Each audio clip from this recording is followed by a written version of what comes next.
FMI Midwinter Total Access is brought to you by Unilever, helping consumers worldwide to feel good, look good, and get more out of life.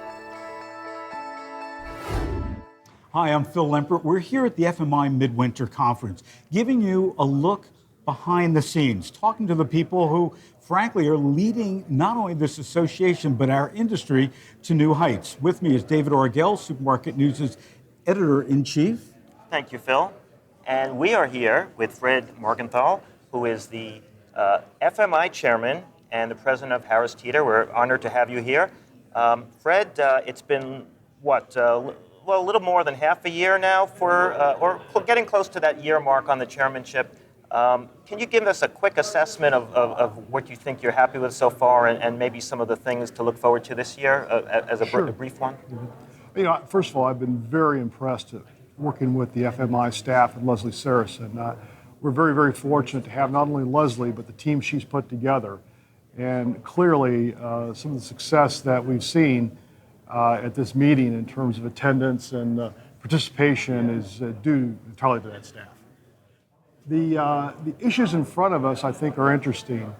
We're in the middle of an election year. We've had a government that has really used the regulatory side of their abilities to enforce things that they couldn't get done legislatively.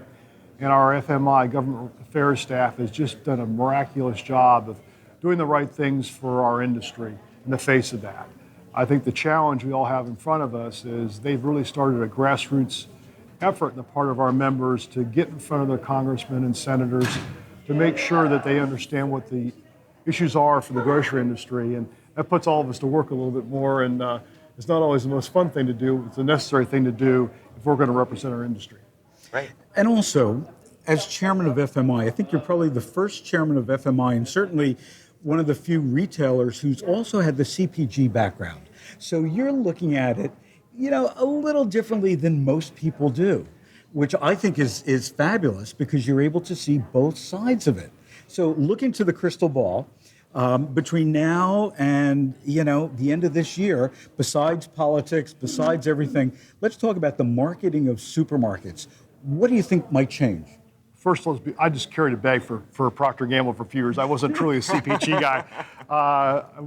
But you know, we have, I'd say the biggest thing in front of us is the rapidly changing consumer use of all of the internet tools in front of them.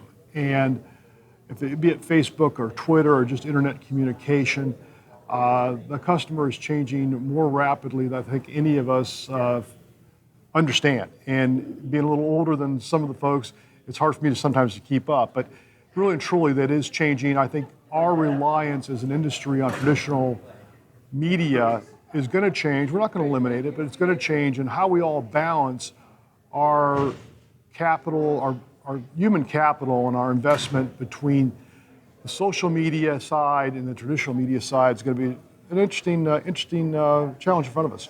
And that's what we're doing right here on Total Access, bringing you the FMI through technology. By just going with Supermarket News' homepage, you can be here without enjoying the beautiful sun in Orlando. So don't forget, come back, more interviews to come. FMI Midwinter Total Access is brought to you by Unilever, helping consumers worldwide to feel good, look good, and get more out of life.